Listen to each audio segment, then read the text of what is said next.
Hey everybody, Calvin at Canon here, and welcome back to another episode of Canon Quick Tips. In this series, we want to help you get the most out of your Canon gear and inspire you to create lasting images. In this episode, we're going to go over ISO and how to use it to achieve different looks.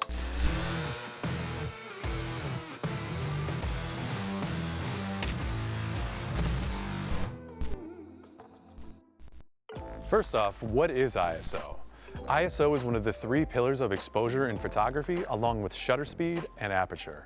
If you want to get fancy, it stands for International Organization of Standardization. This organization rated film stocks based on their sensitivity to light, and then this carried over to digital photography. While aperture is controlled by the lens and shutter speed is controlled by the shutter, ISO is directly related to the camera sensor itself, or the film stock in the old school days. Everything else being equal, lower ISO settings will produce a darker image, while higher ISO settings will produce a brighter image. A doubling of ISO will double your sensor's sensitivity to light. It's equivalent to opening up your lens by a whole f-stop or having your shutter speed. It's important to keep in mind how all three of these settings work together to achieve your desired results. Doubling or halving one setting will require adjusting another setting by the same amount to achieve the same exposure. ISO also directly affects the noise or grain of an image. Lower ISO values will produce a cleaner image, while higher ISO values will produce a noisier or grainier image. Different camera models have different maximum ISO settings too. So some cameras might be more suitable for low light photography, where you know you're going to need to use a lot of high ISO. The Canon EOS R6 is a great camera for high ISO photography, for example. Here are some examples of images at different ISO settings. Notice the environments where low ISO settings are ideal and places where high ISO settings are more likely to be used. For event and sporting photography, you might be mostly working in the higher ISO range. This helps you freeze the action and also get a sharp image. For landscape and studio photography, you will probably be mostly working in the lower ISO range. For daytime photography, you will most likely be using lower ISO values. For night photography, you will most likely be using high ISO values. On a tripod in darker environments, we can use a low ISO setting to drag the shutter speed out and give us long exposure effects, or to just create a really nice clean image. While many assume you'd use higher ISO settings for night photography, with a tripod, you don't have to. If you want grainier images, you can do handheld photography in these same low light environments.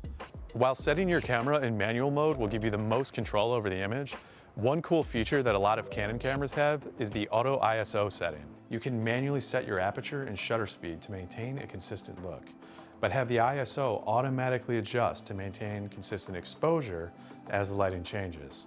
You can also set ISO limiters to control how clean or grainy you want these images to be, as the camera automatically adjusts ISO within your specified range. As with all things in photography, the best thing to do is take out your camera and experiment. Now let's transport ourselves to a real photography shoot with San Francisco Ballet principal Sasha De Sola and esteemed photographer Alexis Quaresma.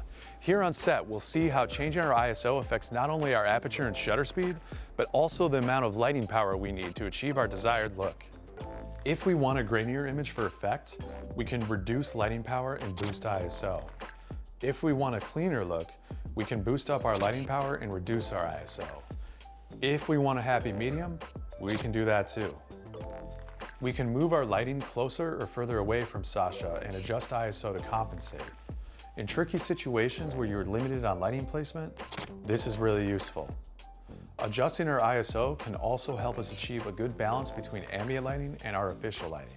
Using the Canon EOS R6, we've also got a camera sensor with really impressive high ISO performance and pleasing noise structure. If we are in a situation with limited lighting power, we can still get great results utilizing high ISO settings on this camera.